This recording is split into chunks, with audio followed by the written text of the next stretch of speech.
MOZA has been steadily introducing a range of SimRacing products since they entered the market a few years ago. Their latest offerings are the R12 direct drive wheelbase and the KS steering wheel. In this review, I'll walk you through everything you need to know about this mid-range SimRacing wheelbase and help you decide if it's the right fit for you. When you first lay eyes on the MOZA R12, it might seem quite similar to its predecessors, the R5 and R9. You might also be wondering whether the R12's 12 Newton meters is enough compared to the R16. Having spent some time, albeit limited, with the R5 and R9, I can confidently say that the R12 is the clear winner. In my opinion, you can probably safely disregard the R16. The R12 is a compact powerhouse that packs a serious punch, making it one of the best wheelbases I've come across in this range since I started reviewing SimRacing products. This review will be split into two parts. First, we'll closely examine the R12 base itself, talking about its design, build quality, features, compatibility, mounting, setup, and software. Then, we'll shift our focus to the KS steering wheel and discuss the overall experience when using them together. Let's get the usual disclaimer out of the way. MOZA Racing provided me with the R12 wheelbase and KS steering wheel for this review at no cost. However, this doesn't sway my opinion. What you'll hear are my honest thoughts and impressions, coming from someone who's passionate about SimRacing. I'll assess whether this product is worth considering, but keep in mind that much of what I'm about to discuss is subjective, like how the wheel feels based on my limited time with this hardware. My perspective is based on my experiences with similar wheelbases, even though my exposure to all the options has been limited.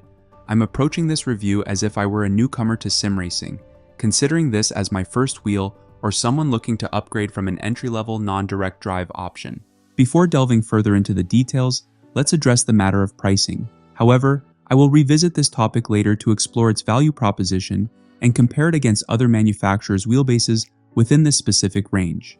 Positioned precisely between the R9 and R16 models, the MOZA R12 stands out with a price tag of $589. This pricing difference from the R9 model amounts to approximately $150. It's important to note that this variance appears rather inconsequential when considering the enhanced performance that the R12 offers. I'd go so far as to suggest that unless you are adhering to an exceptionally tight budget and are seeking peak performance within those constraints, it might be advisable to forego the R9 altogether and instead set your sights on the R12. The overall design is very understated and looks clean and modern. I'm personally not a fan of LED lights or standout shaped wheelbases. I'm more concerned with how well made it is and how it performs. I prefer the wheelbase to blend into the background of a rig, and rather the steering wheel and sim itself become the focal point as would be in a real car. I would say the MOZA R12 is a great design and should take up a smaller footprint on your rig. The exterior is made from black powder-coated aluminum. This helps to provide a strong casing and heatsink to help dissipate some heat. The wheelbase feels very premium and high-end, compared to others, for example, the Thrustmaster T818, which has a lot of plastic. To help with heat transfer, there are grooves on the side with a MOZA logo, which I would have liked to be a tad bit smaller, but that's just me being nitpicky. Overall, the wheelbase is mostly understated and well designed and should look at home on anyone's setup.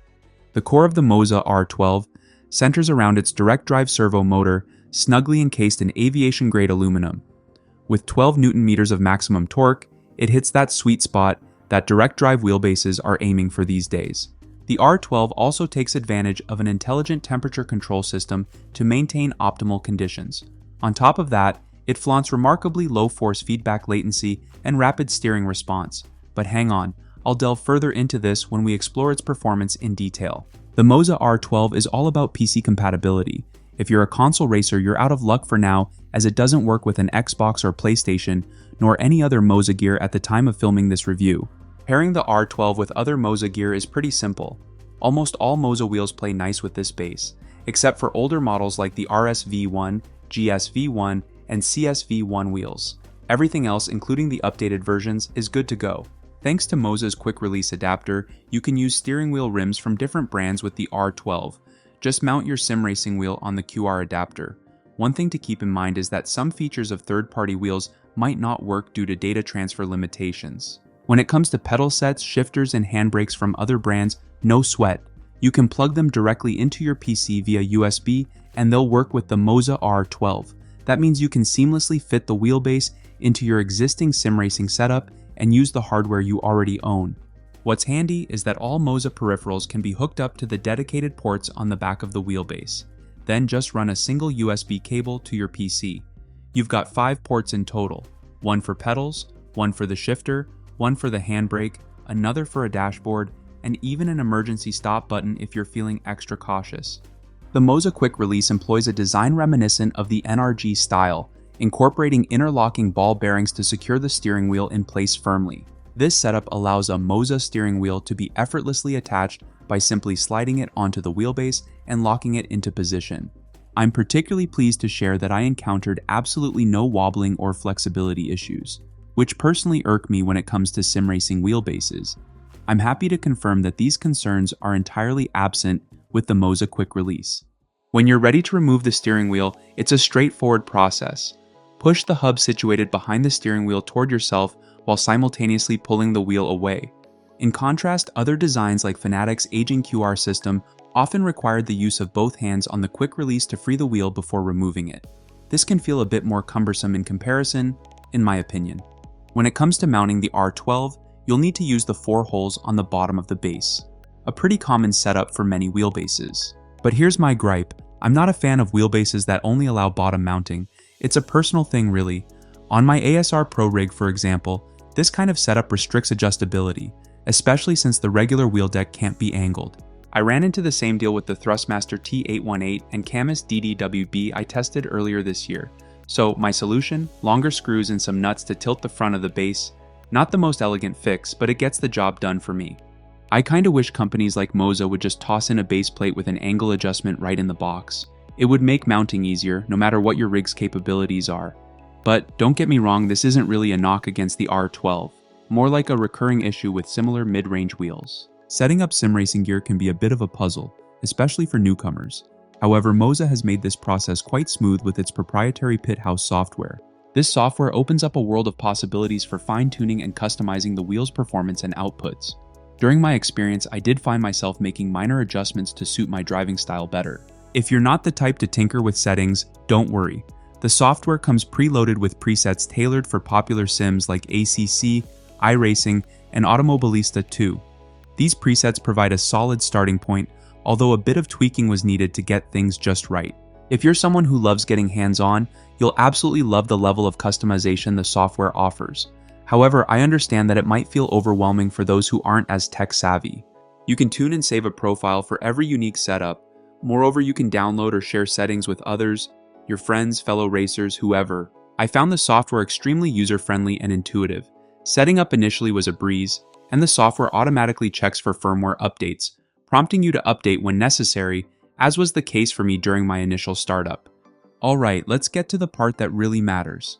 How does the R12 perform and feel when you're behind the wheel? I'll try not to dive too deep into the technical stuff, focusing more on the things that I believe count. I want to convey my experiences as clearly as possible, but remember, this part of the review is pretty subjective and based on my own encounters with other wheelbases, which, just to be honest, isn't as extensive as some other reviewers out there. So, take what I say with a pinch of salt. I'm here to share my overall take on the driving experience as a hobbyist sim racer who values performance, immersion, and fun without aiming for any virtual racing championships or real-world track records. I could toss around all the specs about the motor, but to be honest, I'm not really a tech guru in that area. If you're into the nitty-gritty details, you can always dive into those. What I do know though is how a motor should feel when you're driving. and in that department, the R12 really nails it. The first thing that caught my attention when I hopped into a test drive with the R12 was how responsive the force feedback felt. It was instant and made me feel deeply connected to the car. Every little happening on the track, hitting a curb, bouncing over a bump, or sensing the car's weight shift, I could feel it right through the wheel. It was like an instant connection, instantly engaging and immersive.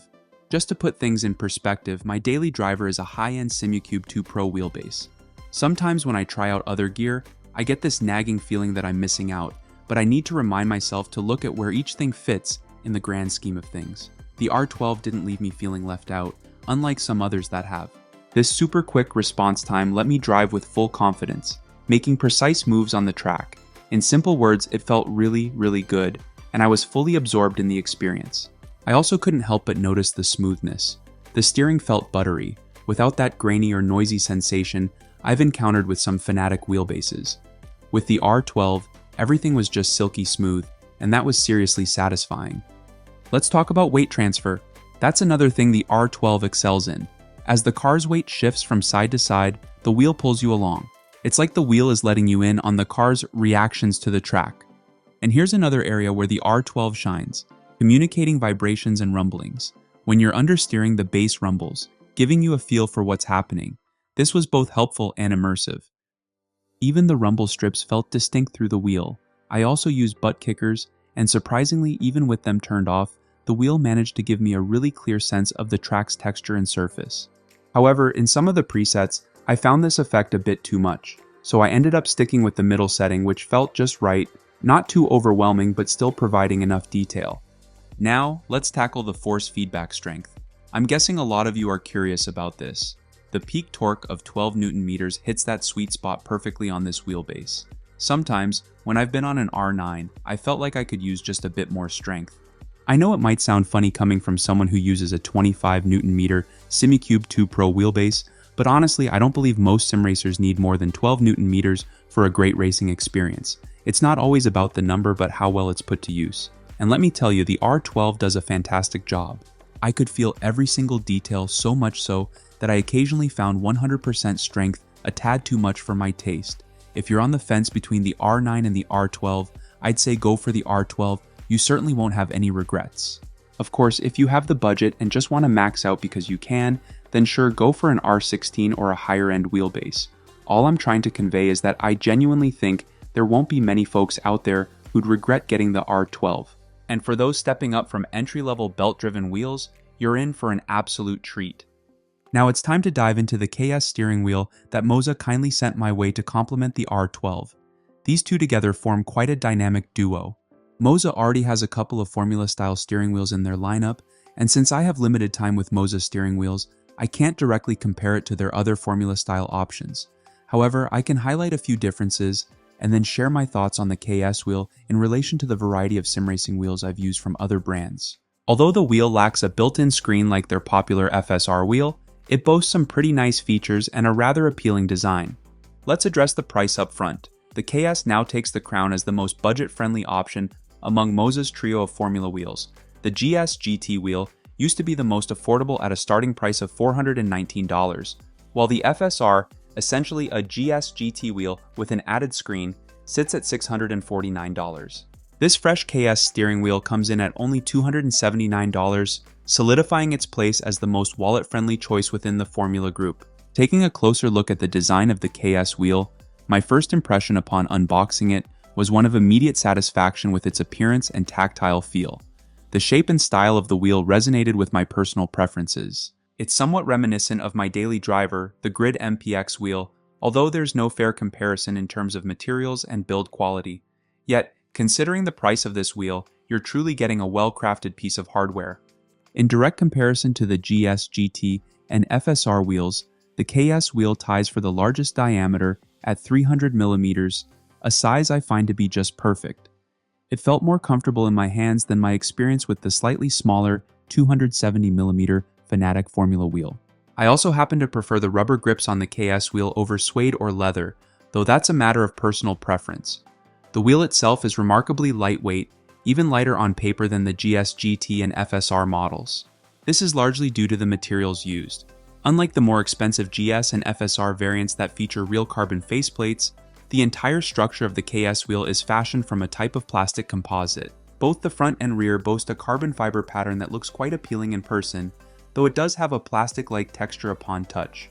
The remaining components of the wheel are predominantly plastic. The button housing and the plate directly behind the front encoders are also made from plastic, minus the carbon weave effect. All the inputs, buttons, thumb encoders, and front encoders are also plastic. The only exceptions to the plastic materials are the magnetic shifters, crafted from aluminum, and the hand grips I mentioned earlier, made from injection-molded TPE rubber. Handling and performance-wise, the use of plastic didn't pose any problems for me, and I didn't notice any notable flex in the wheel during driving, even when pushing it at 100% strength on the wheelbase. From a distance, the wheel has a genuinely appealing appearance, but as you get up close and interact with it, you might sense a somewhat cheaper quality in terms of feel. However, if you're on the lookout for a solid entry-level wheel into the ecosystem, the KS wheel is a reliable choice. If any of the aspects I mentioned sound a bit off-putting, it might be worth considering the GS GT or FSR wheels, which could offer a more premium feel. The buttons on the KS wheel proved to be quite pleasing during my experience. They have a short throw and offer a firm resistance, which lends them a slightly audible clickiness.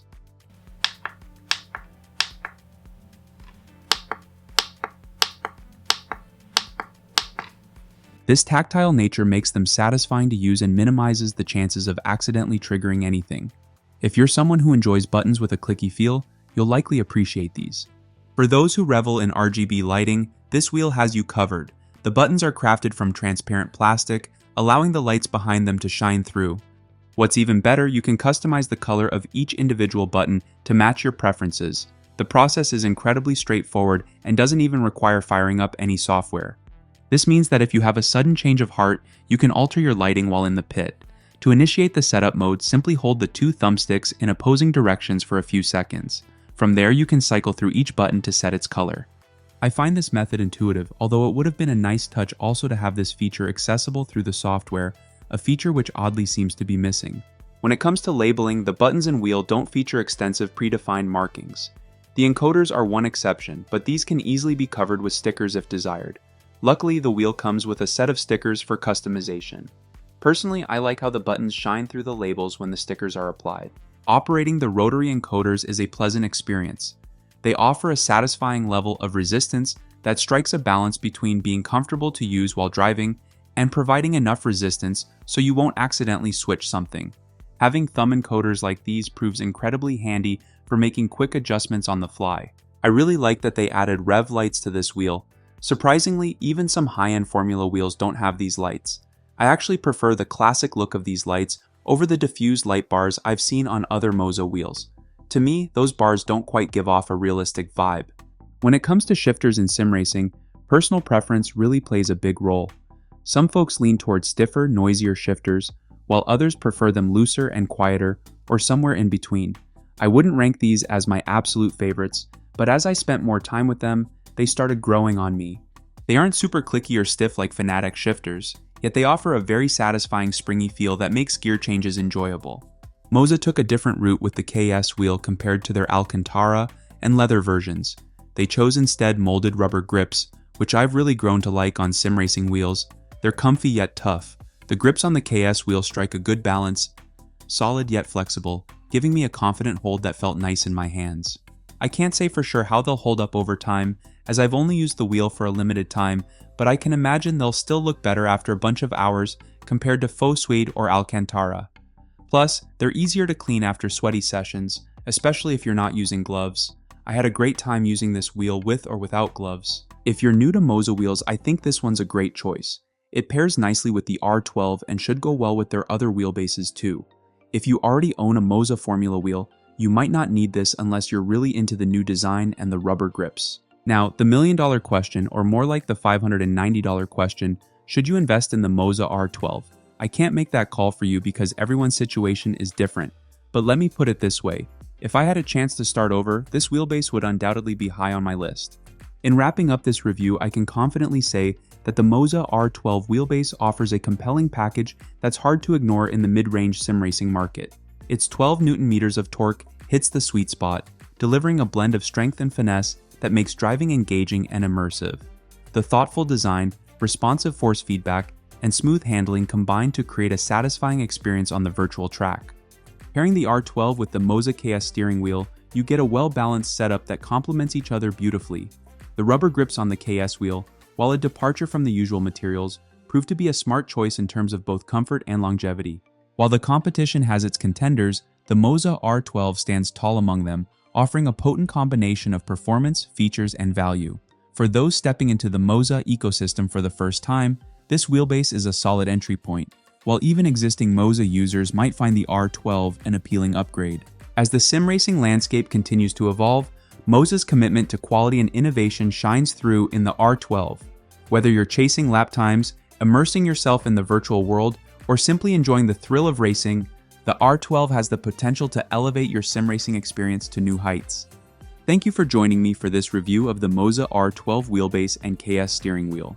If you enjoyed the content and want to stay up to date with the latest in SimRacing hardware and insights, make sure to hit that subscribe button and the bell to receive notifications.